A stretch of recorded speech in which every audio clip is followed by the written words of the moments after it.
Hello again mga ka-LC. So ang atong himuon karon is ang tortang talong wrap.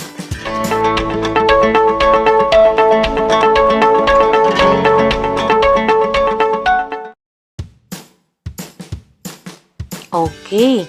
So ang atong unang buhaton, which is ang atong main ingredient, ang talong, panitan lang siya, no? Shortcut lang ta. No need na lapwaan, and then no need na isugbad, and then slice dayon nato siya pinanipis kay para dali ra siya maluto. And then pag human-an ni isagulan na din natong itlog, and then ang spices. Ako din siyang butangan og paminta nga powder gamay, dayon asin gamay. Pwede po niyo butangan og mga seasoning, okay, garlic powder, and then onion powder. Butangan dayon nato itlog, dayon i-mix. Then ang akong pagtansya nako medyo dry raman kay siya, no, so dugangan ako og isa na pud ka itlog. So bali duha ka itlog tanan sa isa ra ka talong. I-mix lang nato tarong, then iprito day nato taod-taod. Okay, so once ready na, init na ang atong mantika. So ilunod na dayon nato ang talong mixture.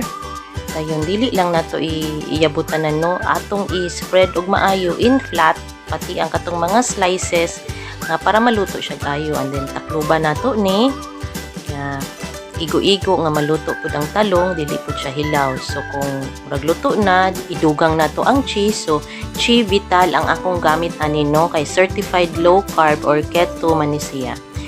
And then ato lang ding takluban kay para maladay ang cheese. Lion nato sa ilalom kung okay na ba ang kaluto, sakto ra ba yung ka-brown. Kung di pa ka satisfied, so takluban nato balik. Nya kung medyo brown na jud ang ilalom, it means lanay na jud atong cheese ana og luto na pud og sakto ang atong talong.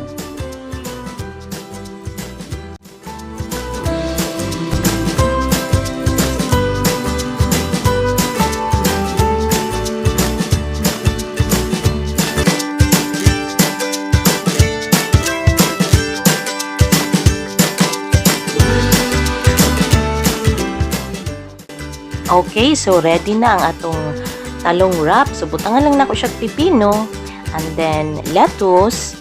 So ana lang ka simple. Pwede nimo dugangan og cheese kung gusto ka mas daghan og cheese, hot sauce, or low carb nga mayonnaise. So that's it. So as simple as that mga ka-LC, no need to complicate sa atong low carb meal kay naara man na sa atong palibot. So salamat kaayo sa pagtan-aw mga ka-LC. Stay safe, stay low carb, amping.